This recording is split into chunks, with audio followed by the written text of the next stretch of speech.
റിജി ലൂക്കോസ് ഇന്ന് അമിക്കസ് ക്യൂറിയുടെ റിപ്പോർട്ടിനെ അത് സർക്കാരിനും KM എബ്രഹാമിനുമുള്ള തിരിച്ചടിയായി താങ്കളും കാണുന്നുണ്ടോ? അല്ല, ബഹുമാനപ്പെട്ട KM എബ്രഹാമിനെതിരെ കേരള ഹൈക്കോടതിയിൽ CBI അന്വേഷണം പ്രഖ്യാപിച്ചിട്ടുണ്ട്. CBI അത് ഏറ്റെടുത്ത് അന്വേഷണം തുടങ്ങിയതായിട്ടാണ് നമുക്ക് വിവരം ലഭിച്ചുകൊണ്ടിരിക്കുന്നത്. സ്വാഭാവികമായിട്ടും നിയമത്തിന്റെ വഴിയെ സഞ്ചരിക്കട്ടെ. അദ്ദേഹത്തിന് കോടതിയിൽ അദ്ദേഹത്തിന് സത്യാവസ്ഥകൾ ബോധ്യപ്പെടുത്തി ഒരു ബാക്ക്ഗ്രൗണ്ട് ആണെന്നുണ്ടെങ്കിൽ അദ്ദേഹത്തിന് തിരിച്ചു വരാനുള്ള എല്ലാ സാഹചര്യമുണ്ട്. അദ്ദേഹത്തിന് നിരപരാധിത്വം തെളിയിക്കാൻ പറ്റും. തന്നെ മേലെ ഒരാളുടെ ഒരു ആരോപണം അല്ലെങ്കിൽ അന്വേഷണം പ്രഖ്യാപിച്ച ഉടനെ തന്നെ അദ്ദേഹത്തിന് ഒരു കുറ്റവാളിയായിട്ട് കാണാൻ പറ്റത്തില്ല. അപ്പോൾ നിരവധി ഉദാഹരണങ്ങൾ കേരളത്തിൽ പല ഉദ്യോഗസ്ഥന്മാരെ കുറിച്ചുകൂടെ ഉണ്ടായിട്ടുണ്ട്. അപ്പോൾ അതുകൊണ്ട് ഒരു വിധികൽപ്പത്തിലേക്ക് പോകുന്നതിന് മുമ്പായിട്ട് അത് ആദ്യമായിട്ട് അന്വേഷണ ഏജൻസി കുറ്റം കണ്ടുപിടിച്ച് കോടതി തീർപ്പുണ്ടാക്കട്ടെ. പക്ഷേ ഇവിടെ തോമസ് ഐസക് സാറിനെ സംബന്ധിച്ചോളം വ്യത്യസ്തമായ ഒരു ചിത്രമാണ് നമ്മുടെ മുമ്പിൽ വരുന്നത്. അമിക്കസ് ക്യൂറിയെ സംബന്ധിച്ചോളം ഇതിനു മുമ്പ് ഇതുപോലെ വിവാദപരമായിട്ടുള്ള പല ഉത്തരവുകളും നൽകിയിട്ടുണ്ട്. അതിനൊക്കെ ഗവൺമെന്റ് അതിൻ്റെതായ രീതിയിൽ തന്നെ കൈകാര്യം ചെയ്ത് അത് സത്യാവസ്ഥകൾ ബോധ്യപ്പെടുത്തി ജനങ്ങളെ ബോധ്യപ്പെടുത്തി മുമ്പോട്ട് പോയ ചരിത്രങ്ങൾ ഈ ഇടതുപക്ഷ ജനാധിപത്യ സർക്കാരിന്റെ കാലത്ത് തന്നെ ഉണ്ടായിട്ടുണ്ട്. അതുകൊണ്ട് മുഖ്യമന്ത്രി ഉചിതമായ തീരുമാനമെടുക്കും. ബഹുമാനപ്പെട്ട P. രാജീവ് നിയമമന്ത്രി അദ്ദേഹം ഇന്ന് മാധ്യമങ്ങളോട് പറഞ്ഞത് ഉചിതമായ തീരുമാനങ്ങൾ കൃത്യമായ സമയത്ത് സർക്കാർ എടുക്കും. ഇതുപോലുള്ള ചുമതലപ്പെടുത്തുന്നത് ഹൈക്കോടതി അങ്ങനെ ചുമതലപ്പെടുത്താൻ കാരണം നേരത്തെ തന്നെ ഒരു പരാതിക്കാരൻ വരുന്നു. ആ പരാതിക്കാരൻ സ്ഥിരം ഒരു പരാതിക്കാരനായതുകൊണ്ട് ആ പരാതിക്കാരനുമായി ബന്ധപ്പെട്ട് കൂടി കോടതി ഒരു അന്വേഷണം നടത്തുന്നുണ്ട്. അപ്പോൾ ആ പരാതിക്കാരൻ്റെ വാദങ്ങൾ അവിടെ നിൽക്കട്ടെ, അമിക്കസ് ക്യൂറി അന്വേഷിക്കട്ടെ എന്ന് കോടതി തീരുമാനിക്കുകയാണ്. അങ്ങനെ അമിക്കസ് ക്യൂറി കൊടുത്ത റിപ്പോർട്ടാണ് KM എബ്രഹാമിൻ്റെ അധികാരമില്ലാത്ത കാര്യങ്ങൾ അദ്ദേഹം അനധികൃതമായി ചെയ്തിരിക്കുന്നുവെന്ന്. ഇല്ലാത്ത വകുപ്പിലാണ് തോമസ് ഐസക്കിന് നിയമനം നൽകിയത് എന്നത് ഗുരുതരമായ പരാമർശമായി കാണുന്നില്ല എന്നാണോ?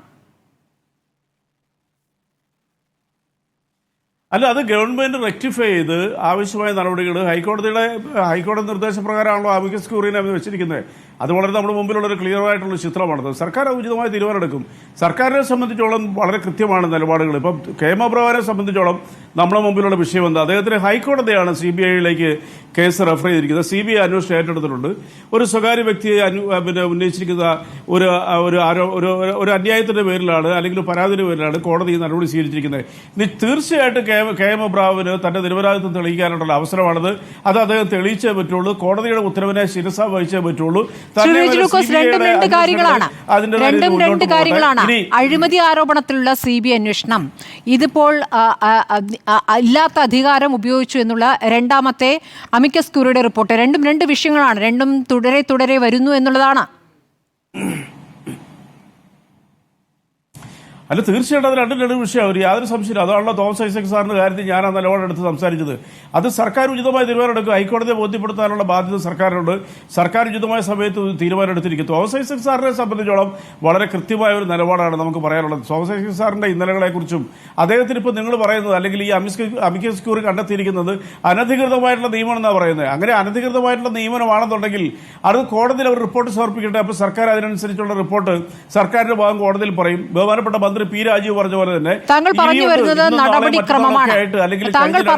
നടപടിക്രമമാണ്. സർക്കാരിന് റിപ്പോർട്ട് കൊടുത്തേ മതിയാകൂ, സർക്കാരിന് വിശദീകരണം കൊടുത്തേ മതിയാകൂ. ആ നടപടിക്രമം ഇപ്പോൾ താങ്കൾ പറഞ്ഞിട്ട് കാര്യമില്ല. ഞാൻ ചോദിക്കുന്നത് ഈ പറഞ്ഞ പരാമർശങ്ങളെ എങ്ങനെയാണ് താങ്കൾ കാണുന്നത് എന്നുള്ളതാണ്. ഇല്ലാത്ത വകുപ്പിൽ നിയമനം നൽകുന്നു, അതിൽ 1.5 ലക്ഷത്തോളം ശമ്പളം അദ്ദേഹത്തിന് കൊടുക്കുന്നുണ്ടെന്നാണ് കരുതുന്നത്. ഈ സാമ്പത്തിക പ്രതിസന്ധിയൊക്കെ ഉള്ള ഘട്ടത്തിൽ അത് ഏത് കാര്യങ്ങൾ പറയുമ്പോഴും അല്ലെങ്കിൽ ആരെങ്കിലും സമരം ചെയ്യുമ്പോഴും ഈ സാമ്പത്തിക പ്രതിസന്ധി പറയുകയും ഈ തരത്തിൽ ഉദ്യോഗസ്ഥരെ നിയമിക്കുകയും ചെയ്യുന്ന സംവിധാനവുമായി ബന്ധപ്പെട്ട ചോദ്യം കൂടിയാണ് ഉയരുന്നത്. ഇല്ലാത്ത വകുപ്പിൽ നിയമനം, എക്സ് ഒഫിഷ്യോ സ്ഥാനത്തിരുന്ന് നൽകിയ എല്ലാ ഉത്തരവുകളും നിയമവിരുദ്ധം. അതായത് KM എബ്രഹാം നൽകുന്ന ഒരു ഉത്തരവും സാധുവല്ല. അദ്ദേഹത്തിന് ഒരു ഉത്തരവും ഇടാനോ ഒരു ഉത്തരവിലും ഒപ്പിടാനോ അധികാരമില്ല എന്ന് കൂടിയാണ് കോടതി പറയുന്നത്. അല്ല, അതിന് വളരെ വ്യക്തമായിട്ടുള്ള മറുപടിയുണ്ട്. റിട്ടയർ ആയിട്ടുള്ള കഴിവുറ്റ ഉദ്യോഗസ്ഥരെ കേന്ദ്ര സർക്കാരും സംസ്ഥാന സർക്കാരുകളൊക്കെ അവരുടെ സേവനങ്ങൾ വീണ്ടും ആ സേവനങ്ങൾ സർക്കാരിന് വേണ്ടി വിനിയോഗിക്കാനുള്ള അവസരങ്ങൾ കൊടുക്കാറുണ്ട്. ഉദാഹരണത്തിന് അമിതാഭ് കാന്ത് എന്ന് പറയുന്ന ഇപ്പോഴും കേന്ദ്ര സർക്കാരിന്റെ കീഴിൽ ജോലി ചെയ്യുന്ന, അതിനുപരിയായിട്ട് അതിനു മുമ്പ് കേരള കേഡറിൽ വർക്ക് ചെയ്തുകൊണ്ടിരുന്ന, രാജ്യത്തിന് തന്നെ അഭിമാനമായിട്ടുള്ള അന്തർദേശീയ തലങ്ങളിൽ പോലും ഈ രാജ്യത്തിന്റെ പല കാര്യങ്ങൾക്ക് ചുക്കാൻ പിടിക്കുന്ന, നമ്മുടെ G20 ഇന്ത്യയിൽ കൊമരോത്ത് നടന്നപ്പോൾ അതിന്റെ പൂർണ്ണ ഉത്തരവാദിത്വം ഉണ്ടായത് അമിതാഭ് കാന്തിനെ പോലുള്ള ഉദ്യോഗസ്ഥന്മാരൊക്കെ അവരുടെ കഴിവുകളെ 55-60 വയസ്സുകളിൽ അവർ പെൻഷൻ പറ്റിയതിനു ശേഷം വീട്ടിലിരിക്കാൻ അനുവദിക്കാറുണ്ട്. അവർ കഴിവുള്ള രാഷ്ട്രത്തിന് വേണ്ടിയിട്ടും സംസ്ഥാനത്തിന് വേണ്ടിയിട്ടും ഉപയോഗിക്കുന്ന ഒരു പാരമ്പര്യമുണ്ട്. അതുകൊണ്ട് ഇല്ലാത്ത തസ്തിക എന്നൊന്നും പറയാൻ പറ്റത്തില്ല. പല തസ്തികകളും ഉണ്ടാക്കി നിയമിക്കും. തോമസ് ഐസക് സാറിനെ സംബന്ധിച്ചോളം ഇപ്പം അമിക്കസ് ക്യൂറി കണ്ടെത്തിയതിനെ കുറിച്ച് ഞാൻ തർക്കിക്കാനാണല്ല, അത് കോടതി മുമ്പിലേക്ക് വരേണ്ട കാര്യങ്ങൾ. പക്ഷേ ഡോക്ടർ തോമസ് ഐസക് സാറിനെ സംബന്ധിച്ചോളം കേരളത്തിന്റെ അസറ്റാണ് അദ്ദേഹം. 2 തവണ ധനകാര്യമന്ത്രിയായപ്പോൾ കിഫ്ബി എന്ന് പറയുന്ന ഒരു മാന്ത്രിക ധനകാര്യ സ്രോതസ്സിനെ കൊണ്ട് കേരളത്തിന് നൽകിയ വികസന പ്രവർത്തനങ്ങൾ, റോഡ് നിർമ്മാണത്തിലായാലും സ്കൂളുകളുടെ നിർമ്മാണത്തിലായാലും ആശുപത്രി നിർമ്മാണത്തിലായാലും കേരളത്തിന്റെ സമഗ്ര വികസനം സംഭാവന ചെയ്ത ദീക്ഷണാശാലിയായ ഒരു സാമ്പത്തിക ശാസ്ത്രജ്ഞനാണ് അദ്ദേഹം. കേന്ദ്ര സർക്കാർ പോലും അദ്ദേഹത്തിന് അപ്രീഷിയേറ്റ് ചെയ്തിട്ടുണ്ട്. അരുൺ ജെയ്റ്റ്ലി എന്ന് പറഞ്ഞാൽ ഇപ്പോൾ നമ്മോടൊപ്പം ഇല്ലാത്ത മുൻ കേന്ദ്ര ധനകാര്യമന്ത്രി അരുൺ ജെയ്റ്റ്ലി ബഹുമാനപ്പെട്ട തോമസ് ഐസക് സാറിനെ കുറിച്ച് പറഞ്ഞ പാർലമെന്റിൽ പറഞ്ഞ കാര്യങ്ങൾ വളരെ നമ്മുടെയൊക്കെ മുമ്പിലുള്ള റെക്കോർഡായിട്ടുള്ള കാര്യങ്ങളാണ്. അവിടെ തോമസ് ഐസക് സാറിന്റെ ഒരു കഴിവ് ഈ സംസ്ഥാനത്തിന് വേണ്ടി വിനിയോഗിക്കാനായിട്ട് സംസ്ഥാന സർക്കാർ ഇല്ലാത്ത തസ്തിക ഉണ്ടാക്കിയോ എന്നുള്ളതാണല്ലോ ഇപ്പോൾ നിങ്ങളുടെ ചോദ്യം. വേണേ ഇല്ലാത്ത തസ്തികകൾ ഉണ്ടാക്കി തന്നെ നിയമിക്കാറുണ്ട്. ഇവിടെ എത്രയോ ആളുകളുടെ ഞാനിപ്പോൾ തന്നെ പല ഉദാഹരണങ്ങളോടെ പറഞ്ഞിട്ടുണ്ട്. ഇപ്പൊ നമുക്കറിയാം പല കാര്യങ്ങൾ. ഇവിടെ നോർക്ക എന്ന് പറയുന്ന ഒരു സംവിധാനമുണ്ട്. നോർക്ക വന്നിട്ട് ഇപ്പൊ എത്ര വർഷമായി? നോർക്ക എന്ന് പറയുന്ന അന്ന് നോർക്ക സ്ഥാപിച്ചപ്പോൾ ഇവിടെ ഇതുപോലത്തെ വിവാദങ്ങൾ ഉണ്ടായിട്ടുള്ള, പക്ഷെ അത് കേരളത്തിന് നൽകിയ സംഭാവന എത്ര വലുതാ. നോർക്ക റൂട്ട്സിലൂടെ വിദേശത്തേക്ക് ആളുകളെ കയറ്റി അയക്കുകയും അതുപോലെ തന്നെ വിദേശത്തു നിന്നുള്ള ഇൻവെസ്റ്റ്മെന്റ് സ്വീകരിക്കുകയും കേരളത്തിന്റെ വിദേശ മലയാളികളുമായിട്ട് ഏറ്റവും ഇഴവർഗി നിൽക്കുന്ന ഇത്തരം സംവിധാനങ്ങളൊക്കെ തുടക്കം കുറിച്ചപ്പോൾ അന്നൊക്കെ ഇത്തരം വിവാദങ്ങൾ വന്നിരിക്കുന്നു. അത് കോടതിയെ ബോധ്യപ്പെടുത്തും സംസ്ഥാന സർക്കാർ, ഒരു തർക്കമല്ല കാര്യത്തിൽ. അതുകൊണ്ട് എല്ലാ കാര്യങ്ങളിലും സർക്കാർ എടുക്കുന്ന നടപടികൾ അനധികൃതമാണെന്ന് അദ്ദേഹത്തിന് റീഹാബിലിറ്റ് ചെയ്യേണ്ട ആവശ്യമുണ്ടോ? കെ എം എബ്രഹാമിനെതിരെ അഴിമതി ആരോപണം വന്ന ഘട്ടത്തിൽ വിജിലൻസ് അന്വേഷണം നടത്തി. ആ വിജിലൻസ് അന്വേഷണവുമായി ബന്ധപ്പെട്ട് കോടതി ഗുരുതരമായ പരാമർശങ്ങളാണ് നടത്തിയിരിക്കുന്നത്.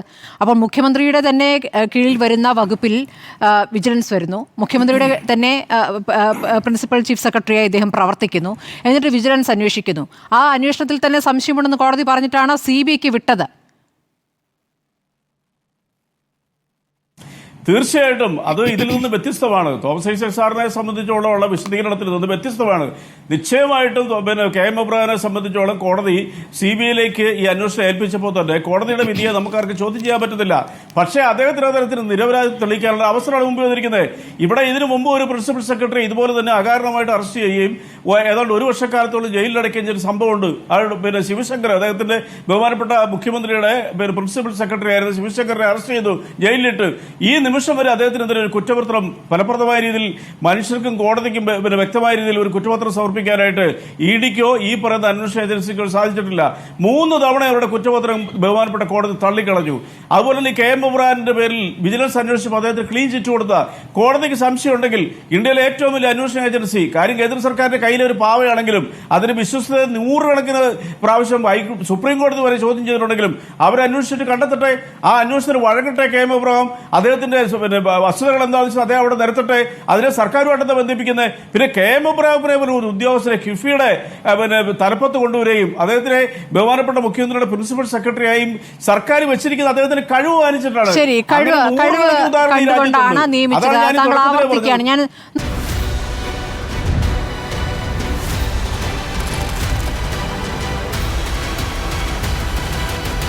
ഡിബേറ്റ് വിത്ത് സ്മൃതി പരുത്തിക്കാട്.